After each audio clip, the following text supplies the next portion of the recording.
घर्षण मात्र से अपनी भावनाओं की भेज रहा है। 4 बोतल वोट का काम मेरा रोज का ने भारत का भविष्य तबाह कर रखा है। हम ना एक ऐसे समाज में जीते हैं जहां लड़कों से बात करता देख जो भाई हड़काते हैं, लड़कों से बात करता देख जो भाई हड़काते हैं, वही भाई अपनी गर्लफ्रेंड के किस्से घर में हंस हंस कर सुनाते हैं। और मैं बता दूं, महिला सुरक्षा के मामले में हम आज भी चौथे नंबर पर आते हैं। हम ना एक ऐसे समाज में जीते हैं जहां पत्थर की मूरत को लगते हैं 56 भोग और भूखे नंगे तड़पते सो जाते हैं लोग, भूखे नंगे तड़पते सो जाते हैं लोग। मजदूर को मजदूर समझिए, मजबूर नहीं। गरीब को काम दीजिए, दान नहीं। और अगर दान देने के इच्छुक हैं तो जीते जी रक्तदान दीजिए और मरने के बाद अंग दान देकर किसी मरते हुए को जीवन दान दीजिए। यही सच्ची देशभक्ति और यही सच्चा राष्ट्र प्रेम है। ना सरकार मेरी है ना रब मेरा है, ना सरकार मेरी है ना रब मेरा है, और ना ही ये बड़ा सा नाम मेरा है।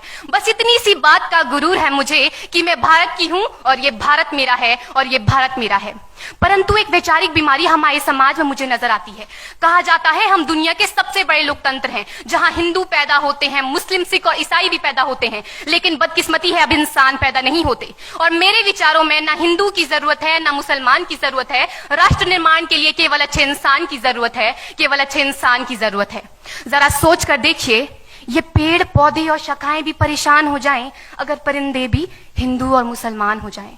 एक शैक्षणिक बीमारी भी हमारे समाज में मुझे नजर आती है, और बड़े ही आश्चर्य की बात है, जिस देश ने पूरी दुनिया को तक्षशिला और नालंदा देकर के विश्वविद्यालय शिक्षा की बुनियाद रखी, आज विश्व के 100 सर्वश्रेष्ठ विश्वविद्यालयों में हमारा एक भी विश्वविद्यालय खड़ा नहीं हो पाता। जहां एक और हमारे पास IIT, IIM और NIT जैसे शिक्षण संस्थान हैं, तो वहीं दूसरी ओर इस देश के गरीबों को बेरोजगारी की जमात में खड़ा करने के लिए उनके हाथ में सर्व शिक्षा अभियान का झुंझुना पकड़ा दिया जाता है।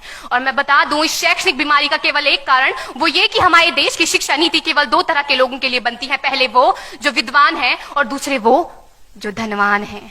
इसी तरह की कई गजब की बीमारियां हैं, और इन बीमारियों की जो जड़ है ना, वो हमारा अंधविश्वास। और मेरे विचारों में जब तक इस देश का युवा अपनी सफलता के लिए मंदिरों में जा जाकर नारियल फोड़ फोड़ कर भगवान को रिश्वत लगाता रहेगा, हमारे समाज का शिक्षित वर्ग ही बिल्ली के रास्ता काटने पर खड़े हो जाना, अपने धर्म अपनी जाति को ऊंचा मानकर दूसरों के धर्म की अवहेलना करता रहेगा, तब तक ना तो इस देश से अंधविश्वास खत्म होगा और ना ही हमारा राष्ट्र निर्माण संभव होगा। हमारी संस्कृति, हमारी सभ्यता को दुनिया ने शीश नवाया है, तो क्यों आस्था के नाम पर हमने अंधविश्वास फैलाया है? मेरे विचारों में हमारा राष्ट्र निर्माण तब संभव होगा जब इस देश में महिलाओं की पूजा नहीं, उनकी इज्जत की जाएगी। राष्ट्र निर्माण तब संभव होगा जब हम जाति का आरक्षण नहीं बल्कि सामाजिक सशक्तिकरण पर बात करेंगे। राष्ट्र निर्माण तब संभव होगा जब स्वच्छता अभियान में केवल सरकार नहीं बल्कि सड़क पर चलने वाला हर एक नागरिक हाथ बंटाएगा, स्वच्छ भारत स्वस्थ भारत को दिल से अपनाएगा। असल मायने में हमारा राष्ट्र निर्माण तब संभव होगा जब एक गरीब बच्चा मध्याह्न भोजन के नहीं बल्कि ज्ञान अर्जन के लिए सरकारी स्कूल की चौखट पर कदम रखेगा। और हमारा राष्ट्र निर्माण तब तक संभव नहीं होगा जब तक एक नागरिक नैतिक रूप से सतीन, चारित्रिक रूप से भ्रष्ट, मानसिक रूप से दिवालिया, धार्मिक रूप से अंधा, राजनीतिक रूप से गंदा, स्वैच्छिक मान मूल्यों के आंकड़ों में जिन्न शिन्न पैपंदमयी अखंड भारत को खंड खंड करता रहेगा, तब तक हमारा राष्ट्र निर्माण संभव नहीं होगा। बड़ी बड़ी बातें नहीं, छोटी छोटी कोशिशें करनी होगी, क्योंकि ठोकर हमें पहाड़ से नहीं पत्थरों से लगा करती है।